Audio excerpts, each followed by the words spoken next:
What is up, everybody? Jason, aka Jester, and today I'm going to do something that I've been wanting to do for quite some time now, and that's going to be shepherd's pie.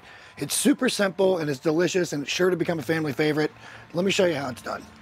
Now, the first thing I'm going to do is I'm going to take about a pound of ground beef, and you notice this is in cryovac. I like to go ahead and buy this stuff in 10-pound rolls and then seal it up myself into whatever I think I'm going to use. It's a really good way to save money as well. And then I'm just going to kind of break it up a little bit. Now, I know that on the double-decker tacos, I went kind of small. This one we can leave a little more coarse. And then what I want to do as it's cooking is I kind of want the flavors to cook into it. So what I'm going to do is add about a tablespoon of garlic. We can always add more here in a little bit. I'm going to add a few shakes of the white pepper. Now, don't overdo the white pepper. Again, you can always add more, but you cannot take it away. And then just a little bit of kosher salt. Let me go ahead and get that all cooked down, and then I'll show you what we're going to add to it before it's all said and done. So really, just after a couple of minutes, we're pretty much ready to add our last little bit here. As you can see, it's all kind of nicely coarse chopped up.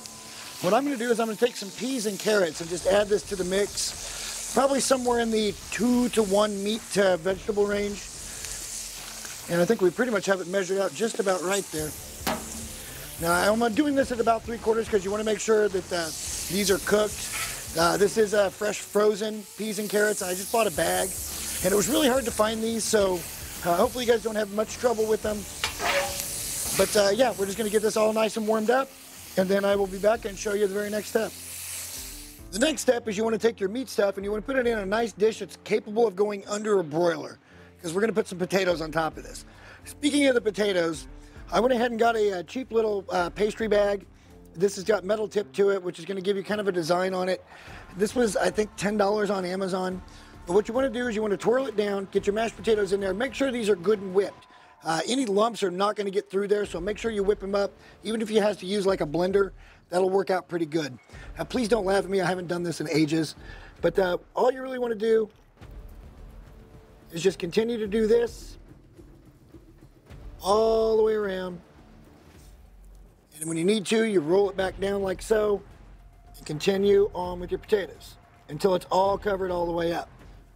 Once we get that all finished up, we're going to add just a little drizzle of this butter flavored oil over the top of that. It's going to go in the broiler until we get good edges, nice and crispy and golden brown. This took about 10 minutes in the broiler, and we got these really nice golden brown ridges where we had that nice piping bag. And if you look, you can just come straight through everything, and you're going to get a little bit of everything in every bite. This is going to be wonderful, guys. I do want to mention, too, that I added just a hint of vegetable stock to the beef, just to keep everything nice and moist when it was underneath all that. I didn't want anything getting dried out. Hopefully you guys like this kind of stuff. If you do, please hit subscribe, like the video. Leave me a comment of something that you guys have been thinking about at home that you haven't been able to do just yet. Let's turn that down a little bit. Sun's coming out. It's making me worry. But anyway, guys, thank you so much for watching, and we will see you in the next one.